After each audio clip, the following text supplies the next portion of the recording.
Hey everyone, I know I'm a little bit late to the party, but I'm going to give you my match play predictions for day 3.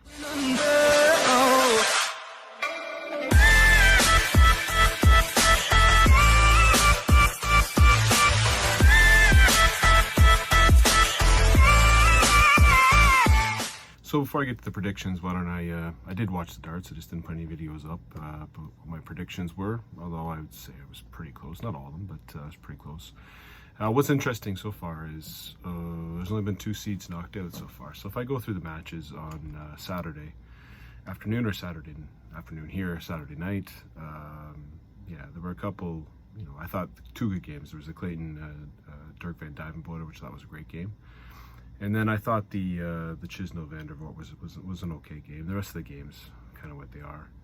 Concerns, Devin Peterson, wow, she's not good. Vandenberg wasn't pushed, so you don't know what that's going to be, but it sets up, what I think are 2 great encounters. Chisno Vandenberg, I think will be a really good game. I won't give you my predictions right now. Price Clayton, I think that's the one you want to look at, and we'll give my predictions for tomorrow. But I think that's going to be a really nice matchup. And then you get into yesterday afternoon's games. Rutowski looked good, so okay, fair enough. And then I don't. What do you say about Ritz Durant? I don't even know what to say. Durant will not be a seed very shortly. He lost a lot of money. He had a semifinal. He was defending. That's gone. Kellen Ritz gets through the next round. So actually, when I did my predictions at the beginning, now no one heard them, but fair enough. I'll give them to you now. I had Price Cross. I thought Cross really got an easy ride, and I thought Cross played really, really well. He actually was in a really great game with Ross Smith. Really, I think that's Cross Ritz in 16. You just basically put Cross in the quarterfinal, to me. And then he'll get either Humphreys or Rutowski, which I think will be a great game as well. But Humphreys did the number on weight. If he keeps that up, that's untouchable. That's in the league of the big boys throwing darts. And can Humphreys be consistent? I don't know. So we'll see what that match goes to. And then the games yesterday, I expected a lot more out of a couple of the seeds, but the first game, Cullen Dobie, whoa, that was something else. That was a really great game. As many of you know, I'm not a big fan of Dobie, although he's won something now. He's at least won 1, but I always think he's overrated. He played really, really well, and I didn't know what to expect from Cullen based on his Super Series 5 performance. He left on the last day, didn't know what to get, but really good games. And then of course Smith, Smith Searle was really disappointing from Searle's side. There's not much to like on Smith's game either, but other than the win. And then of course Peter Wright, Noppert, D'Souza, Clemens, they were just walkovers. Again, Wright said he played bad. At least he played with the set of darts that he won the Super Series. It looked like it anyways. And Noppert missed darts, but at the end of the day, Wright had a 99 average, took out a 105, a 121. The 105 is what did that match right away. Noppert missed 2, and then had to eat that. And Clemens just now didn't get out of the gate. I guess when D'Souza was clapping him when he got his first leg, I don't know if my reaction would have been the same one as Gabriel Clemens when he came back.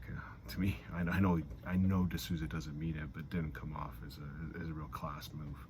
Anyways, we are. There are some tasty quarterfinals there. Peter Wright, Joe Cullen, Smith, D'Souza. Are you kidding me? Or not? That's round of 16. That's round of 16. That'd be semi-final match. If you put, that one bracket. Think about it. The one bracket. You've got Wright, Smith, D'Souza, Cullen. What do they all have in common? They've won this year. They've all won championships. I think D'Souza's got 3, Wright's got 3, Cullen, I know he has at least 1, and Michael Smith won 1 in Germany. Now I'm going to get into the bracket today, which for me, and I know Durant was in the other bracket, so that's the seed you wanted to get. But you had James Wade, who's won, Cross, who's played really, really well. Rutowski, who's just consistent. I mean, that's not a bad area. At least you got a win in that one. And then the other bracket, you had Clayton, Price, Dimitri Vandenberg and Chisnell. Well, you know, other than Chisnell, there's victories.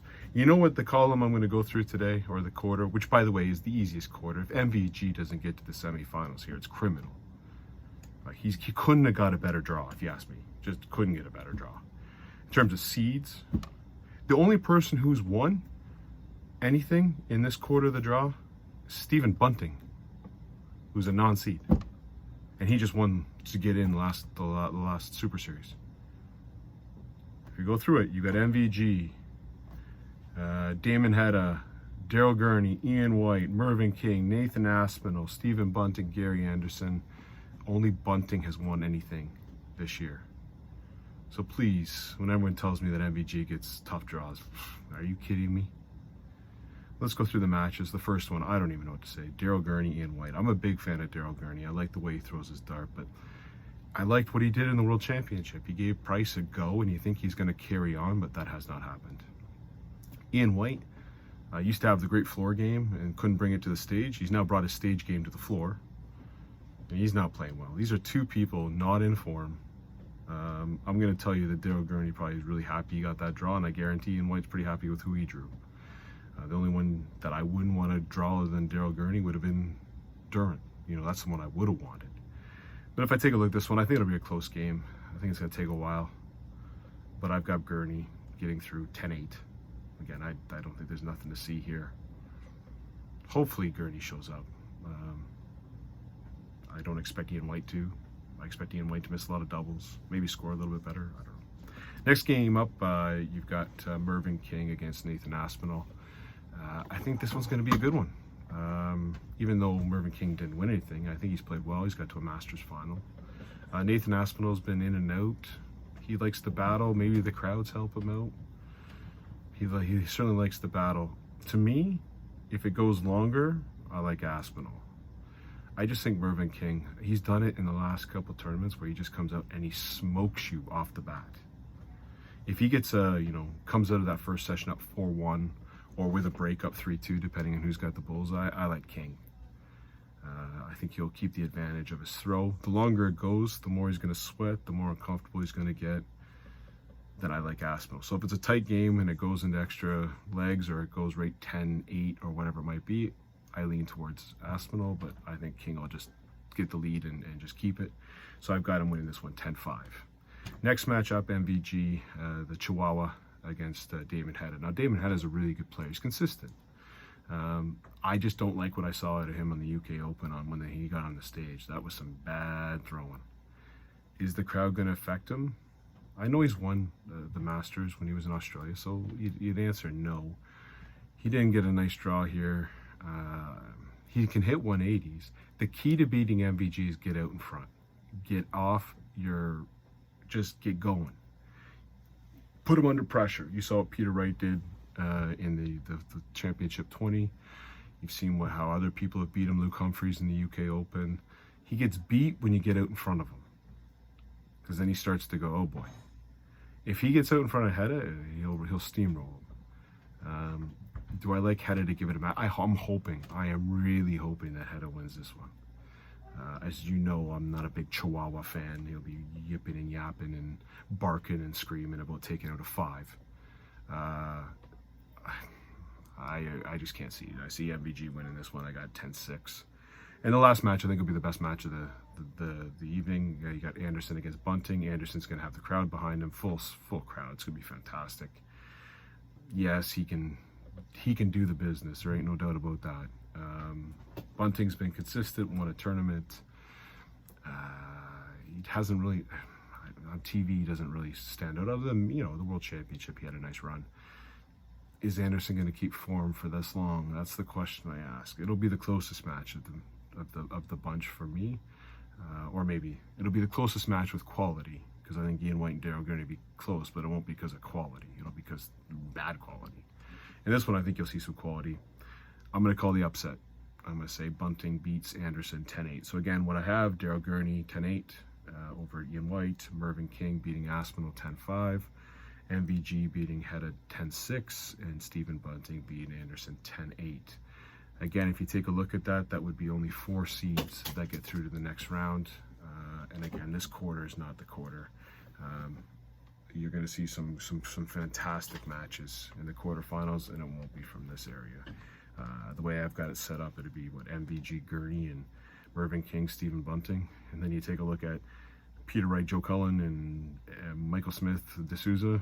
A little bit of difference to me in that quality. Whoever comes out of that quarter with Wright's quarter, it's just you've been battle tested by the time you get to the semis. Where you can't say the same thing for this quarter. So I think whoever takes out the right quarter is going to be the one that gets to the final. Anyways, I hope everyone enjoys the darts. Fantastic, full crowd. Really looking forward to it. I'll chat with you to give my Tuesday or day 4 predictions.